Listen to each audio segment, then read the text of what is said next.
저는 어릴 때부터 눈동자가 검은색이 아니라 갈색이었어요. 좀 보이십니까? 갈색이 있고. 더군다나 제가 좀 젊었을 때는 머리도 좀 길고 머리도 샛노랗게 해가지고 염색하고 다녔거든요. 그러다 보니까 사람들이 간혹 저를 좀 혼혈로 이렇게 생각하시는 분들이 있어요. 그래서 눈 갈색이고 막 이러니까 혹시 혼혈 아니시냐고 이렇게 물으시는 분들이 많이 있더라고요. 물론 지금은 그런 오해를 좀 덜하기는 하지만 그래도 여전히 그런 오해를 좀 받고 있어요. 저희 다준이가 태어나고 다인이가 태어났을 때 두 번 다 저희 조리원에 있었을 때 저 조리원 엄마들이 이제 저희 아내랑 좀 친해지면 똑같이 변함없이 하는 질문이 있어요. 어김없이 이 질문을 하더라고요. 저 혹시 남편분이 외국인? 이렇게. 그러면서 그뿐만이 아니에요. 제가 가끔 이렇게 국제항공 노선을 이용할 때면 분명히 제가 국적기를 탔음에도 불구하고 스튜어디스가 저한테 와서는 꼭 이렇게 물어요. 치킨 or beef? 이렇게 물어요. 제가 한국 사람인데도 제가 외국인인 줄 알고 영어로 이렇게 저한테 이렇게 이야기를 하는 거예요. 그래서 그럼 어쩔 수 없잖아요. 제가 치킨 플리즈 하지 않아요? 그러고 나면 이제 막 치킨을 이렇게 꺼내주면 꼭 제가 덧붙이는 말이 있어요. 음료는 콜라로 주세요. 이렇게 이야기를 하면 막 당황하더라고요. 웃으라고 하는 이야기인데 전혀 웃지 않으시는 이런. 네. 저는 제가 어릴 때만 해도 이 외국인들을 이렇게 보는 것이 참 드문 일이었어요. 백인은 물론이고 흑인들 만나기는 더 쉽지 않았죠. 네. 그런데 요즘은 TV 예능 프로그램이나 막 이런 데 보면 굉장히 다국적의 많은 패널들이 와서 이렇게 방송 활동도 하고 또 이렇게 길거리를 걸어 다니다 보면 뭐 백인이나 흑인이나 할 것 없이 굉장히 다양한 인종들을 만나는 것이 별로 어렵지 않는 그런 시대가 되었습니다. 국제화가 다 된 거죠. 지금은 뭐 우리나라뿐만 아니라 세계 어디를 가도 굉장히 다양한 인종들이 함께 섞여서 그렇게 살아가고 있는 것이 지금의 세상입니다. 제가 왜 이렇게 인종 이야기를 하냐면 오늘 본문에 나오는 노아의 세 아들 셈, 함, 야벳 이 세 아들을 통해서 이 세 인종이 기원되었다라고 성경은 이야기를 하고 있어요. 성경에서는 바로 이 인종의 출발점을 오늘 우리가 읽은 창세기 9장에서 보고 있습니다. 역대하 1장 1절에서 5절 말씀 같이 한번 읽어볼까요? 짧은 말씀이니까 같이 읽겠습니다. 시작. 아담, 셋, 에노스, 게난, 마하랄렐, 야렛, 에녹, 무두셀라, 라멕, 노아, 셈, 함과 야벳은 조상들이라. 야벳의 자손은 고멜과 마곡과 마데와 야완과 두발과 메섹과 디라스요. 역대하 1장에서는 지금 아담부터 시작되어지는 계보를 기록하고 있어요.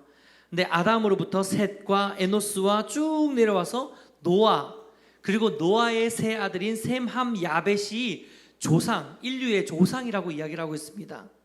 근데 이 조상 밑에 나온 자손이 누구냐라고 하면 야벳의 자손은 고멜, 마곡, 마데, 야완, 두발, 메섹, 디라스라고 기록하고 있는 말씀인 거예요.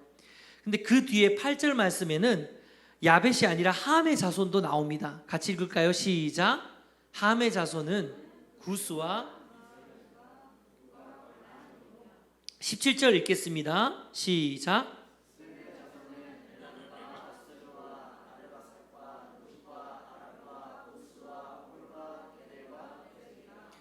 이렇게 여러 자손들의 이름을 쫙 기록하고 있는데요. 이것을 지도로 한번 살펴보면요. 셈과 함과 야벳, 지금 셈은 노란색으로 표시되어 있고 함은 검은색, 그리고 야벳은 흰색으로 표시되어 있는데 각각 황인종, 흑인종, 백인종을 나타내고 있는 거예요. 근데 셈의 후손은 쉽게 말해서 이 중동 지역과 그리고 이 아시아 지역을 아우르는 게 셈의 후손이죠. 보시면 노란색이 지금 다 이렇게 약간 아시아 쪽으로 이렇게 흘러가고 있는 걸 보게 됩니다. 그리고 검은색은 가나안, 함의 셋째 아들이죠. 가나안부터 시작해서 이집트, 리비아, 에티오피아 그러면서 이렇게 아프리카 쪽으로 흘러가고 있는 게 보이죠, 지도에서. 그리고 야벳의 후손들은 저렇게 위로 해서 그리스를 지나서 유럽 쪽으로 게르만 있죠, 독일. 그리고 오늘 독일에서 온 친구 있는데 독일 이렇게 쭉 흘러가고 있는 게 지금 눈에 보이죠. 이렇게 해서 결국 창세기 9장에 노아의 세 아들 셈, 함, 야벳을 통해서 인류의 인종들이 어떻게 흘러가게 됐냐면요, 다음 지도 보시면 이렇게 흘러가고 있어요. 예. 그래서 셈족은 아시아 방향으로 인도 이렇게 쭉 흘러가고 있죠. 그리고 함은 아프리카로, 야벳은 유럽으로. 여기에서 황인종, 백인종, 흑인종이 나누어졌다라고 성경학자들은 이야기를 하고 있는 것입니다. 네, 그래서 어떤 분들은 오늘 우리가 함께 읽은 창세기 9장 이 말씀을 보면서 이 본문을 가지고 인종차별적인 설교를 하시는 분들도 있어요. 예를 들자면 함의 자손들이 저주를 받았잖아요. 그래서 함의 자손들이 흑인종이 되었는데 그래서 흑인종은 무시를 당하고 저주를 당해야 된다, 이런 어떤 취지로 설교를 하시는 분들이 있고요. 또 심지어 어떤 분들은 셈의 후손, 저와 여러분도 셈의 후손이잖아요. 이 셈의 후손인 황인종이 가장 인류의 인종 중에 우월한 민족이다, 이렇게 논리를 펴는 분들도 제가 봤습니다. 그런데 사실 오늘 우리가 성경 말씀을 통해서 보아야 되는 본질은, 창세기 9장이 이야기를 하는 것은 인종이 어떻게 나누어졌느냐, 어떻게 인종들이 구별됐느냐, 누가 인종의 조상이냐, 이걸 말하는 것이 아니에요. 오늘 말씀에서 이야기를 하는 것은 인종의 기원이 아니라 우리가 보아야 되는 것은 예수 그리스도의 복음인 줄 믿습니다. 예수 그리스도의 복음을 오늘 본문 안에서 우리는 발견해야 돼요. 오늘 본문의 내용을 요약하자면 우리가 읽었지만 이렇습니다. 홍수가 끝나고 방주에서 나온 노아와 세 아들이 이제 하나님의 언약대로 이렇게 생육하고 번성하여 땅에 충만하게 돼서 노아로부터, 그 자손 세 아들로부터 많은 자손들이 이렇게 확장되어지고 번성하게 되어집니다. 그러면서 이들이 이제 홍수로 인해서 피폐했던 땅을 정착해서 거기서 농사도 짓고 포도나무도 심는 거죠. 그러면서 노아가 이 포도나무에서 나온 과실을 가지고 포도주를 만듭니다. 포도주를 만들어서 그것을 먹고 취해서 자신의 장막 안에 벌거벗고 이렇게 누워있는 장면이 오늘 우리가 읽은 본문의 말씀이에요. 근데 이 장면을 본 노아의 둘째 아들 함이 아버지의 수치를 덮어주는 게 아니라 곧장 밖으로 나아가서 셈과 야벳에게 이걸 다 일러 바쳐요. 아마 조롱했겠죠. 야, 우리 아버지가 술이 다 취해가지고 막 부끄러운 모습으로 다 이렇게 누워있더라 라고 이야기를 하는 거죠. 그 이야기를 듣고 셈과 야벳은 아버지의 수치를 덮어주기 위해서 직접 앞으로 들어가면 아버지 벌거벗은 모습을 봐야 되니까 뒷걸음질 쳐서 들어가서 옷으로 이렇게 덮어주고 나오는 것이 오늘 본문이에요. 그래서 이 사실을 안 노아가 셈과 야벳은 축복해주고 함은 막 저주를 하는 그런 장면입니다. 그런데 이게 우리가 이미 한번 여러 번 읽어보고 또 말씀을 나누었지만 사실 노아는 당대의 완전한 자고 의인이었다고 우리가 평가받는 사람이라고 여러 번 나눴잖아요. 그리고 그 아들 셈과 함과 야벳도 노아와 함께 하나님의 축복을 받았던 사람이에요. 하나님의 언약 백성이었다는 거죠. 근데 창세기 9장 1절 같이 한번 읽어볼게요. 언약을 받았던 장면을 한번 보겠습니다. 시작. 하나님이 노아와 그 아들들에게 복을 주시며 그들에게 이르시되 생육하고 번성하여 땅에 충만하라. 이렇게 축복을 받았던 사람, 그리고 하나님으로부터 의롭다고 당대 완전하다고 평가를 받았던 노아와 그의 자손임에도 불구하고 여러분 지금 노아의 모습이 어떻습니까? 지금 그 자손들의 모습이 어떠죠? 불과 이 축복을 받고 나서 몇 장이 흘러간 것도 아니고 성경에서 몇 절이 지났을 뿐인데 불과 이 몇 절 만에 노아는 당대 완전한 자고 의로운 자라라고 평가받았던 노아는 술이 거나하게 취해가지고 지금 이러고 지금 벌거벗고 자고 있는 거예요. 수치를 드러내고 자신의 죄악을 드러내고 자고 있는 거예요. 그리고 또 함은 어떻습니까? 함은 아버지의 수치를 덮어주기보다는 그것을 가지고 또 알려바치는 그런 지금 죄를 범하고 있는 거예요. 사실 많은 신학자들이 함이 노아의 하체를 보았다라는 표현이 단순히 그 벌거벗고 있는 노아를 보고 그냥 그 형제들에게 그것을 일러 바쳤다라는 의미로 해석하지 않아요. 사실 이 성경은요, 우리가 단편적으로 읽으면 모르는 내용들이 굉장히 많이 있어요. 왜냐하면 이거는 그 당대의 히스토리나 어떤 문화적인 배경 아래 쓰여진 책이기 때문에 우리가 그냥 단편적으로 읽어서는 이해를 못하는 구절들이 있습니다. 그런데 많은 성경학자들이 이 말씀, 함이 노아의 벌거벗은 것을 보았다, 하체를 보았다 라고 하는 이 구절을 어떻게 해석하냐면요, 함이 잠을 자고 있는 노아에게 성추행을 한 것으로 해석을 합니다. 처음 들으시는 이야기죠. 근데 이게 굉장히 성경적으로 타당한 해석이에요. 왜냐하면 성경에서 하체를 보았다라는 표현이 왕왕 나오거든요. 그런데 이 하체를 보았다라는 표현은 대부분 다 성적인 행위와 연결이 되어지는 완곡어법이라고 합니다. 이 완곡, 이게 대놓고 이야기하기 좀 민망하니까 이렇게 완곡해서 표현한 표현법, 이런 표현들이 성경에 종종 있어요. 뭐 이를테면은 그의 뭐 아래를 가렸다, 뭐 엉덩이를 가렸다, 아래를 가렸다, 이런 표현 나오거든요. 그건 뭐냐면 화장실에서 볼일을 보는 거예요. 예. 그러니까 이런 표현들이 완곡어법인데, 지금 이 함이 노아의 하체를 보았다라는 것도 완곡어법인 거예요. 이 말은 뭐냐면 함이 아버지임에도 불구하고 그 노아를 성추행했다는 거예요. 우리의 문화권에서는 이해할 수 없는 이야기잖아요. 이거는 단순히 동성애를 넘어선 자신의 아버지를 성추행한 일이기 때문에 이거는 우리의 문화권으로 이해할 수 없지만 그 고대 근동사회의 문화권에서는 이해가 되는 거예요. 왜냐하면 고대 근동사회에서는 어떤 권위를 꺾기 위해서 실제로 남자가 남자를 성적인 어떤 행위를 하면서 성추행을 하는 일로 인해서 그 사람이 가지고 있는 권위를 꺾어버리는 그런 수단으로 이 성적인 어떤 행위를 했다는 거예요. 이를테면 전쟁이 났어요. 전쟁이 나서 상대방을 제압을 했어요. 그러고 나면 상대 적의 수장을 데리고 와서 성적으로 모멸감을 주면서 남성성을 꺾어버리는 거예요. 그래서 내가 이 나라를 정복했다는 어떤 확증으로 세우는, 그러니까 권위를 꺾어버릴 때 이런 방법을 쓰던 것이 바로 고대 근동사회의 문화예요. 이 성경은 우리 문화가 아니고 타 문화권이기 때문에 여기에 대한 이해함이 필요합니다. 그래서 우리가 이것을 이해하지 못하고 읽으면, 야, 노아가 자기가 실수해가지고 들어 누워 있어 놓고 그거 봤다고 이렇게까지 저주를 하나? 라고 생각할 수 있잖아요. 근데 그게 아니라는 거예요.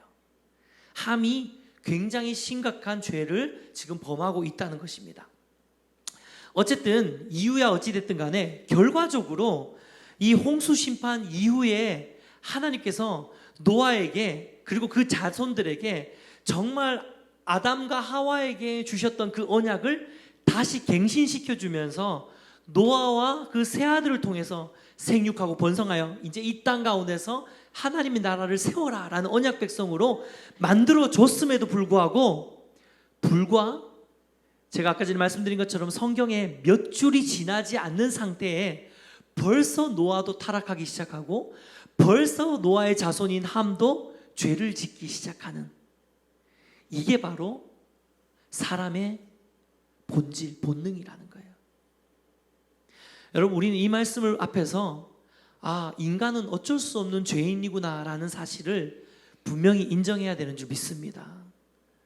여러분, 우리가 아무리 하나님을 믿고 아무리 하나님의 언약 안에 있다 하더라도 사실 저와 여러분 안에는 정말 이렇게 해결하지 못하는 원죄의 영향력이 있다는 것이에요.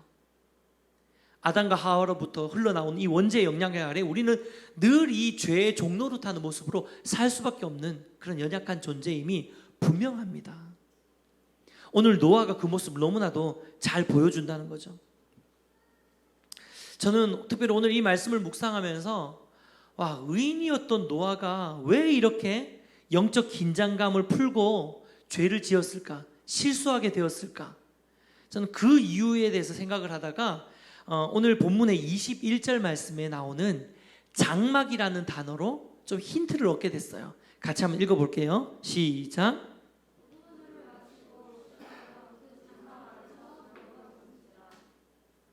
노아는 하나님과 동행했고 의인이었기 때문에 홍수 심판에서 벗어날 수 있었어요. 그리고 홍수가 끝나고 앞에서도 말씀드렸듯이 방주에서 내려서 홍수로 다 피폐해져 있던 땅을 경작하고 가꾸고 또 곡물도 심고 포도나무도 심고 이러면서 시간이 점점 지날수록 노아와 노아의 자손들의 삶은 어떻게 됐을까요? 더 풍요로워지고 더 여유로워졌겠죠. 처음에는 아무것도 없었는데, 그렇죠? 근데 방주가 끝나고 농사도 짓고 하면서 점점 이 땅의 삶에 적응이 되어지고 또 편안해지고 안락해지고 안정이 되었을 거예요. 새 아들을 통해서 자손들도 많이 늘었을 거고요. 그리고 방주에 함께 탔던 동물들, 새들, 처음에는 이제 그 동물들이 다 암수 한 쌍씩 뭐 두쌍 이렇게 와서 이렇게 풀었을 거 아니에요. 그런데 시간이 지나면서 얘네들도 번식을 해서 결국 어떻게 됐을까요? 나중에 처음에는 방주 홍수가 끝나고 나서 하늘을 쳐다보면 새들이 몇 마리 안 날아다녔는데 시간이 지날수록 이제 하늘의 새들도 훨씬 많아지고 땅의 짐승들도 훨씬 많아지고 그리고 황폐했던 땅에 풀도 자라나고 꽃도 자라나고 나무도 자라나고 그러면서 홍수 심판으로 다 피폐했던 이 땅이 조금씩 회복되어지는 거예요. 이 마치 에덴 동산 같이 점점 좋아지기 시작하겠죠. 그러면서 노아와 그의 세 아들도 이 땅의 삶에 적응하고 안주하고 심지어 이제 이 땅에서 평안을 누리고 그리고 이 땅에서 자신들의 편안함과 안정감을 지켜줄 장막도 만들게 되는 거죠. 근데 문제는 인간이 만든 장막은 우리에게 안락함과 편안함과 그런 생활적인 현실의 삶의 문제들은 해결해주고 보호해줄 수 있지만 사실 노아와 노아의 자손들이 정말 해결해야 되는 삶의 문제, 죄의 문제, 인생의 문제, 이 죄의 문제를 해결할 수는 없었다는 거예요. 오히려 우리는 세상이 주는 그 안락함과 안정감의 장막을 쫓아서 살다 보면 어느 순간 영적으로 무뎌지고 민감함을 잃고 둔감해져서 무감각해지기 쉬운 것이 바로 우리 인생의 모습인 줄 믿습니다. 여러분 어떠세요? 여러분 이 땅을 살아가면서 조금씩 여러분이 원하는 것들을 성취하고 얻고 그 안에서 편안함을 누리고 안락함을 누리고 거기서 안정감을 누리고 내가 무언가를 성취하고 무언가를 가지고 있는 것을 통해서 그것이 내 삶의 안정감으로 하나씩 자리 잡을 때마다 우리가 우리의 포인트를, 우리의 초점을 하나님께 집중하는 것이 훨씬 더 어려워지는 것을 우리는 경험하게 됩니다. 왜 그러냐면 우리가 세상에 도취되기 때문이에요. 세상의 편안함과 세상의 안락함에 안주하고 거기에 도취되어서 그 세상에 익숙해져 버리는 거예요. 그러면서 오히려 더 하나님께 민감하지 못하고 영적으로는 둔감해져 버리는 것이 이것이 세상이 우리에게 주는 스피릿이라는 거예요. 그래서 제가 세상 속에서 우리가 어떻게 둔감해지면서 죄를 짓게 되는지에 대한 그 사이클을 제가 한번 생각해 봤거든요. 그래서 보여드리자면 이렇게 되는 거예요. 여러분 우리가 세상의 장막, 그러니까 내 손으로 지은 장막, 내가 뭔가 애를 써서 얻는 부와 명예와 재물과 건강과 가족들과 그 수많은 이 땅에서 내가 얻는 이 땅에서 내가 취하는 나를 안전하게 만들어 줄 수 있는 것 같은 나를 편안하게 살게 해줄 것 같은 나에게 진짜 행복을 줄 것 같은 그 세상의 것들을 쫓아서 정신없이 세상의 것들을 바라보면서 살다 보면 결국 그 세상에 우리는 도취되게 됩니다. 여러분 도취라는 것을 국어사전을 찾아보면 이렇게 기록되어 있어요. 마음이 쏠려서 취한 상태. 마음이 쏠려서 거기에 마음이 다 가서 취한 상태가 도취예요. 열심히 세상에 무언가를 이루려고 쫓아가다 보면 세상에 우리의 마음이 다 쏠려버린다는 거예요. 하나님께 중심을 둬야 되는 우리의 마음이 세상을 향해 쏠리게 되고 거기에 취하게 되는 거죠. 그러면 도취되고 나면 따라오는 현상은 뭐냐면 영적으로 둔감해지게 돼 있어요. 하나님께 민감할 수 없는 거예요. 영적으로 방종하게 되는 거예요. 그럼 이렇게 되면 결국은 구체적인 죄가 따라오게 됩니다. 죄를 짓게 되는 거예요. 이것뿐만이 아니에요. 죄를 짓고 나면 이 죄는 점점 더 세상이 매력적으로 보이게 만들어주는 그런 요소가 있다는 거예요. 그렇게 되면 또다시 세상에 더 깊이 있게 도취되고 더 큰 영적인 방종이 일어나고 더 심각한 죄를 짓게 되는 것이, 그것이 영적인 원리라는 것이에요. 우리가 이것을 반드시 기억해야 됩니다. 우리의 삶의 초점을 하나님께 중심을 두지 않으면 이러한 일들이 일어나게 된다는 거예요.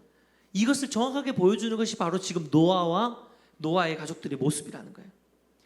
노아도 이와 같이 술에 취하게 되고 도취하게 되는 거죠. 세상에 주는 안락함과 평안함에 점점 빠져서 자신이 만든 장막 안에서, 내 마음껏 해도 되는 장막 안에서, 내가 만든 장막, 내가 지은 장막, 내가 얻은 이 장막 안에서 내가 마음껏 편안해지는 거예요. 마음껏 세상을 누리는 거예요.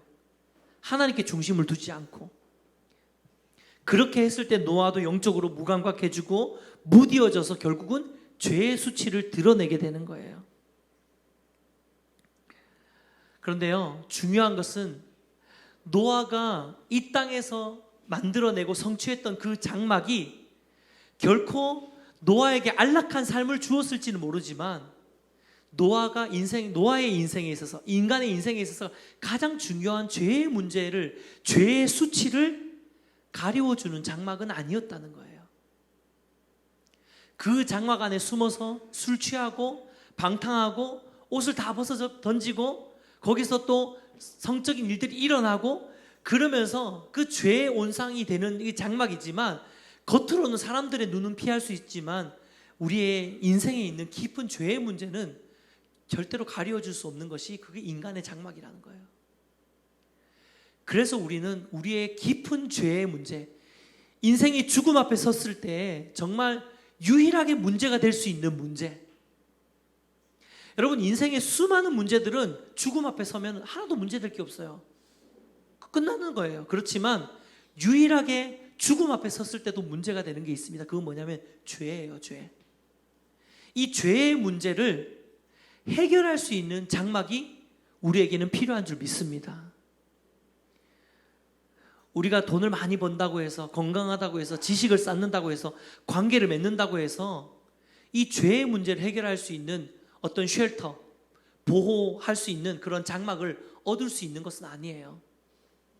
그 어떤 것도 우리에게 죄의 문제 앞에서 피난처를 만들어 줄 수 있는 것은 없습니다. 그래서 우리에게는 정말로 이 인생의 죄의 문제를 해결할 수 있는 새로운 장막이 필요한 줄 믿습니다. 바로 이 장막이 예수 그리스도입니다. 오늘 본문 27절에서 이 장막을 셈의 장막이라고 이야기를 하는데요, 같이 한번 읽어볼까요? 시작. 하나님이 야벳을 창대하게 하사 셈의 장막에 거하게 하시고,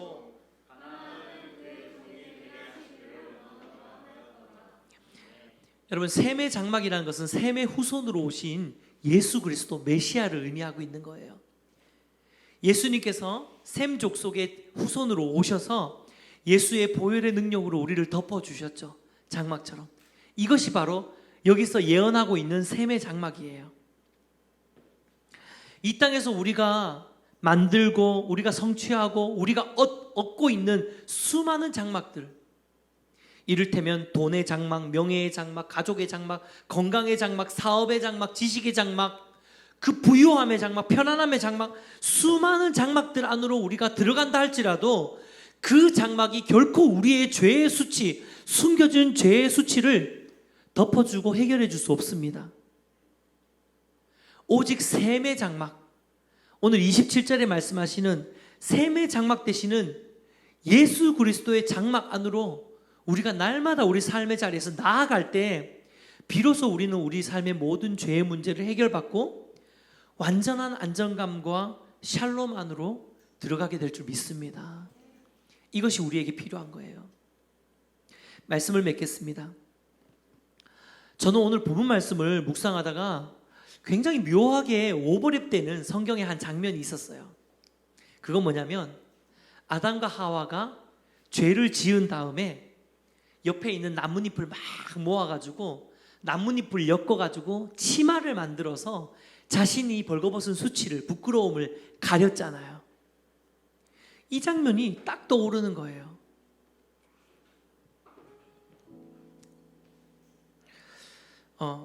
여러분, 하나님은 당신의 자녀들이 이 땅에서 하늘나라만 바라보고 살라고 이야기하지 않으세요. 이 땅에서 우리가 누릴 수 있는 것들을 마음껏 누리라고 말씀하십니다. 하나님은 우리가 행복해지기를 원하시고요, 여러분이 더 편안하고 또 안락하고 또 부유해지기를 원하세요. 하나님이 이 땅에서 우리가 누릴 수 있는 행복, 즐거움, 그런 것들을 다 철저히 배제하고 너는 나만 바라보라 라고 하시는 분이 아니라는 거예요. 여러분, 에덴 동산에도 마찬가지였어요. 하나님이 아담과 하와에게 동산 모든 나무를 다 먹어도 된다고 이야기를 했어요. 동산에 있는 모든 것을 먹어도 된다. 다 누려라. 이 땅에 있는 거 다 네 것이다. 그런데 동산 중앙에 있는 나무만 먹지 말라라고 이야기를 하신 거예요. 여러분, 이 말씀은 우리에게 주는 의미가 커요. 하나님은 지금도 저와 여러분에게 이 땅에 있는 모든 것들 너가 누리고 행복해져라. 마음껏. 하지만 한 가지만 기억해라. 동산 중앙에 있는 나무를 먹지 말라고 한 것처럼 네가 너의 삶의 중심을 내 말씀 앞에 항상 두고, 네가 이 땅에서 누릴 수 있는 많은 것들을 누리지만 너의 삶의 주인이 나인 것을 기억하고, 네가 하나님 말씀에 벗어난 삶을 살지 않는, 죄악 가운데 나아가지 않고 불순종 가운데 나아가지 않도록 항상 동산 중앙에 있는 나무를 바라보아라 라고 하시는 것이 하나님 우리에게 하시는 말씀이라는 거예요. 여러분, 우리가 하나님보다 세상에 더 초점을 두고 살아가게 된다면 우리는 영적으로 방종하게 됩니다. 그리고 죄가 따라오게 되는 거죠. 근데 그 죄를 가리기 위해서 우리가 이 땅에서 얻은 재물과 관계와 명예와 수단과 사업과 내가 가지고 있는 수많은 나뭇가지들, 수많은 나뭇잎들은 절대로 우리의 수치를 가릴 수 없습니다. 우리가 아무리 세상적으로 뛰어나고 잘났고 성공한다 할지라도 우리 죄의 수치를 가릴 수 있는 것은 우리가 성공해 놓은 그 결과물, 그 나뭇잎 치마가 우리의 죄의 수치를 가릴 수 있는 것이 아니라 하나님께서 우리에게 친히 지어 입히신 가죽옷, 아담과 하와를 위해서 만들어주신 그 가죽옷이 우리의 죄의 수치를 가릴 수 있는 것인 줄 믿으시길 축복합니다. 여러분, 오늘 이 본문에 나오는 노아에게 말씀하신, 노아의 자손에게 말씀하신 이 셈의 장막이 아담과 하와에게 지어주셨던 가죽옷이에요. 여러분, 노아 당시의 장막은 뭘로 짓냐면 짐승의 가죽으로 지어요. 가죽을 얼키설키 이렇게 엮어가지고, 쉽게 말하면 장막은 가죽 천막이에요. 가죽 천막. 가죽으로 천막을 만든 것이 장막이거든요. 아담과 하와가 자신의 수치를 가리려고 나뭇잎으로 치마를 만들었지만 하나님은, 얘야, 네가 아무리 옆에 있는 나뭇가지 다, 나뭇잎 다 끌어모아서 네 죄의 수치를 가리려고 해도 그게 가려지지 않아. 내가 가려줄게 라고 하면서 동물을 잡고 피를 흘리고, 대속의 피를 흘리고 그것으로 가죽옷을 입혀주는 거예요. 그리고 노아에게 어떻습니까? 노아에게도 네가 아무리 이 땅에서 나무도 심고 포도나무도 하고 포도주까지 만들고 마음껏 하면서 장막을 만든다 할지라도 그 장막이 너의 죄의 문제를 해결해 줄 수는 없어. 너에게는 셈의 장막, 예수의 장막이 필요해 라고 하나님 주시는 거예요. 여러분, 이 장막은 후에 구약 성경에 보면 출애굽 과정 가운데 하나님께서 성막을 만들어 주시거든요. 근데 이 성막이 장막이에요. 이 성막을 덮고 있는, 이 회막을 덮고 있는 장막이 마찬가지로 짐승의 가죽을 이용해서 만든 거예요. 그리고 결국 마지막에 예수님께서 온전한 장막으로 이 땅 가운데 오시죠. 근데 이사야 말씀, 구약의 이사야 말씀은 예수님이 이 땅에 오셔서 우리를 위해서 대속의 죽음으로 죽으시고 우리의 가죽옷이 되어주시고 우리의 셈의 장막이 되어주시고 우리의 지성소가 되어주시는 이 일을 이사야에서는 뭐라고 이야기하냐면요,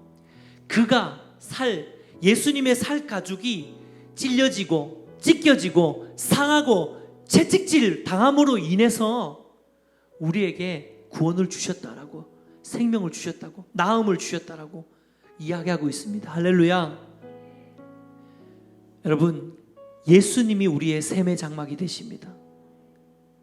예수님이 우리의 가죽옷이 되어주시는 거예요. 그 예수님의 장막 안으로 들어갈 때 우리는 우리의 모든 수치에서 자유로워질 수 있습니다. 그 예수님의 장막 안으로 나아갈 때 우리는 우리의 모든 죄로부터 인생의 정말 가장 심각한 이 문제를 해결받게 되는 거예요. 아무리 세상의 장막을 우리가 마음껏 짓는다 하더라도, 아무리 멋지게 여러분이 성공해서 멋진 장막을 만든다 할지라도 그것이 우리의 인간의 인생의 가장 깊숙한 문제를 해결할 수 없다는 것을 우리는 기억해야 됩니다. 그렇다면 우리가 어떻게 살아야 할까요? 여러분, 우리가 세상 속에서 어떻게 살아야 될까요? 여러분이 하고 있는 사업의 장소에서, 여러분이 하고 있는 학업의 장소에서, 여러분이 하고 있는 일하는 곳에서 우리는 어떻게 살아야 될까요? 온통 내 장막 짓는 것에 집중하는 인생이 아니라 하나님의 나라를 바라보고 구원의 은혜에 감격하고 날마다 예수 그리스도의 장막 안으로 나아가시는 저와 여러분 되시기를 주님의 이름으로 축복해 드립니다.